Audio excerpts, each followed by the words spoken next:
Oi, pessoal, eu sou a professora Larice e essa é a nossa aula de Imunologia Clínica 1, reações de hipersensibilidade. Nós estamos estudando a imunologia das alergias. Nos vídeos anteriores, nós vimos que existem 4 tipos de hipersensibilidade e nós estudamos a do tipo 1 e do tipo 2.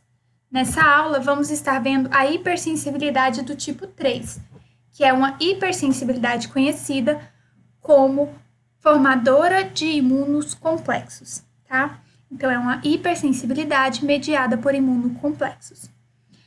Esses imunos complexos nada mais são do que antígenos ligados a anticorpos. Isso formam alguns conglomerados, como vocês veem na imagem, desses antígenos e anticorpos. Então, são vários antígenos e anticorpos juntinhos, tá? Anticorpos da classe IgM ou IgG.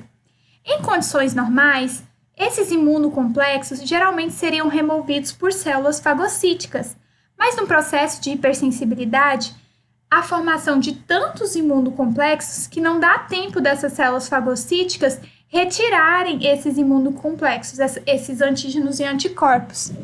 Essas reações de hipersensibilidade do tipo 3 geralmente ocorrem de 3 a 10 horas. Então, eu tenho um desequilíbrio em que eu tenho a formação de mais imunocomplexo do que o que as minhas células fagocíticas conseguem fagocitar e eliminar. Essa reação exagerada e essa formação desses imunos complexos tem alguns danos graves ao organismo. Um deles é que esses imunocomplexos podem se depositar na parede dos vasos sanguíneos ou até mesmo em tecidos. Isso acaba causando um quadro de inflamação. Então, nós podemos ter o depósito de imunocomplexos de maneira sistêmica ou localizada. De maneira sistêmica, nós podemos ter comprometimento renal, por exemplo, ou até mesmo articular, e localizada pode ser em tecidos ou mesmo nos vasos sanguíneos. Como se dá a formação desses complexos antígeno-anticorpo? Então, geralmente, ele se forma na circulação quando o antígeno e o anticorpo se encontram. Então, eu tive um primeiro momento em que eu tive uma exposição, produção desses anticorpos ligados a esse antígeno. Perdão, gente. Eu tive uma exposição, eu tive a produção desses anticorpos pelo linfócito B, e esses anticorpos reconhecem esses antígenos depois, subsequente na circulação, e se ligam a esses antígenos. O acúmulo entre várias ligações de antígeno e anticorpo, elas começam a aumentar durante esse processo de hipersensibilidade e acabam se depositando nesses órgãos ou mesmo nesses tecidos.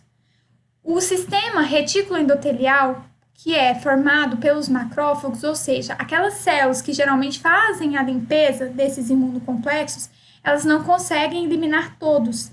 Então, um macrófago que normalmente fagocitaria esse imunocomplexo e eliminaria ele não consegue fazer isso tanto, porque tem muito.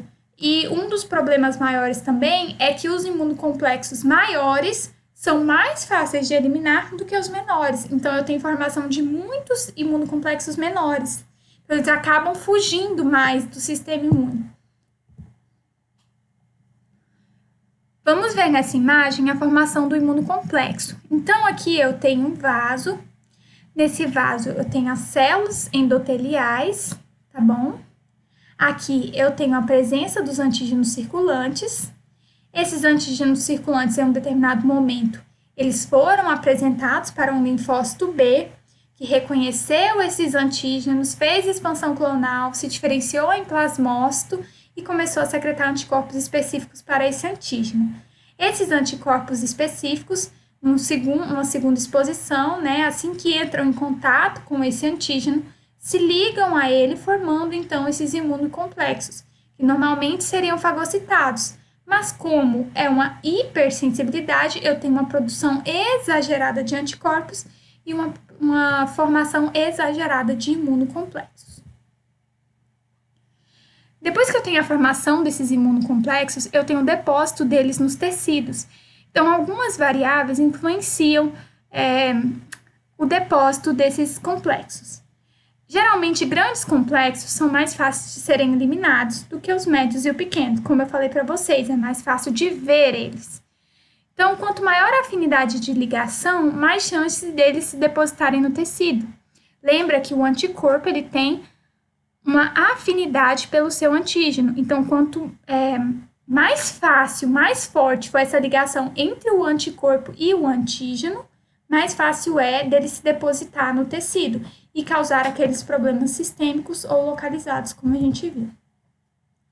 Então, o depósito do imunocomplexo, basicamente, ele vai acontecer, pode ser nas paredes celulares, pode ser nas paredes celulares de vasos, pode ser nos tecidos. Vou ter um aumento exagerado de imunocomplexo, isso vai gerar um processo inflamatório, então vou ter liberação de citocinas por células inflamatórias.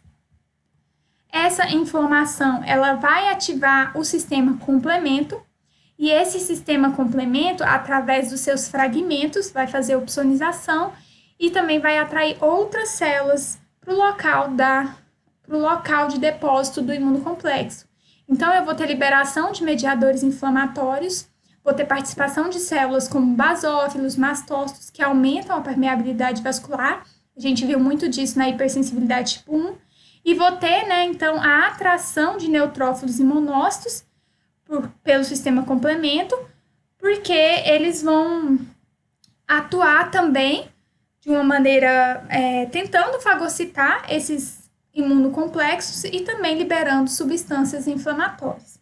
Essas células, elas, quando ativadas, liberam prostaglandinas, enzimas lisossomais, espécies reativas de oxigênio, o que leva à necrose no tecido, leva à lesão tecidual. E a inflamação mediada por anticorpos? Como que ela vai acontecer? Então, vamos acompanhar aí o desenho. Eu tenho, nesse exemplo, um vaso que já teve ali um processo de edema, então já tem aqui separação dessas células endoteliais, olha só a diferença de tamanho entre elas, já tive o depósito dos imunocomplexos. Nesse momento, eu já estou tendo uma resposta inflamatória a esses imunocomplexos. Então, essas células, elas acabam liberando mediadores inflamatórios, que podem ser enzimas lisossomais, que levam a danos teciduais, como necrose fibrinoide, tá? Além disso, por ser um processo inflamatório, vou estar tendo extravasamento de proteínas, de eritrócitos, então eu também tenho agregação plaquetária. Nessa imagem de cima, nós podemos ver a atividade do sistema complemento, agindo como opsonizantes, aqueles fragmentos agindo como opsoninas. Como consequência, se for na parede do vaso, esses depósitos, vou ter hemorragia e necrose. Se o depósito do imunocomplexo for na membrana glomerular, eu posso ter perda da integridade e extravasamento de proteínas e eritrócitos na urina. E até mesmo perda renal. Se for na articulação, eu vou ter destruição da membrana sinovial e da cartilagem. Vamos ver esses vídeos que explicam um pouquinho como que acontece a formação desses imunocomplexos. Então, eu tenho aqui a formação do imunocomplexo, o anticorpo já reconheceu o antígeno.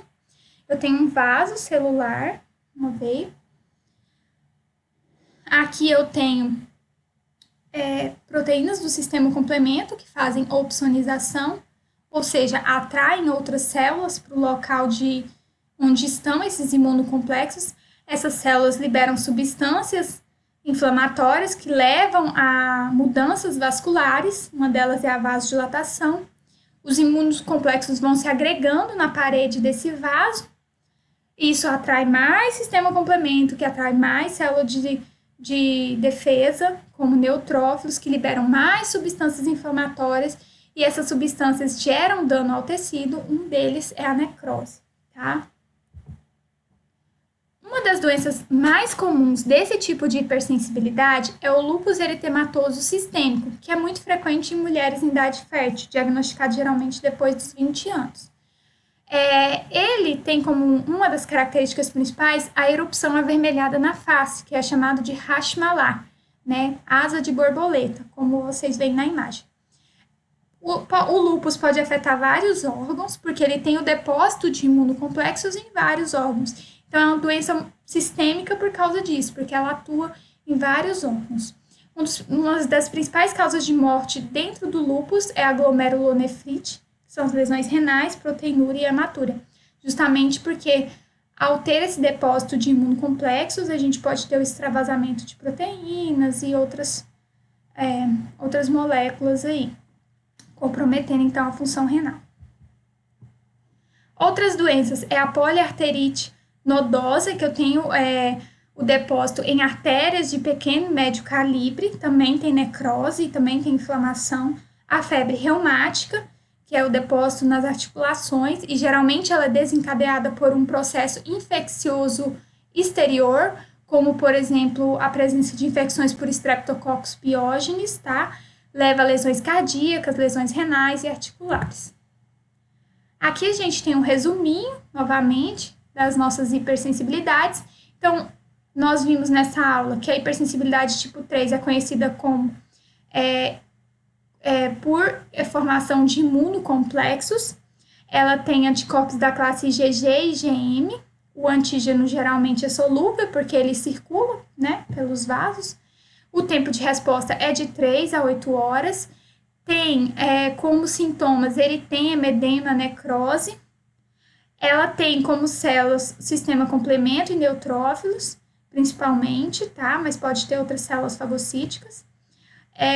Também pode ser dosado os anticorpos, e uma das principais doenças que a gente tem é o lúpus eritematoso sistêmico, doença pulmonar do fazendeiro.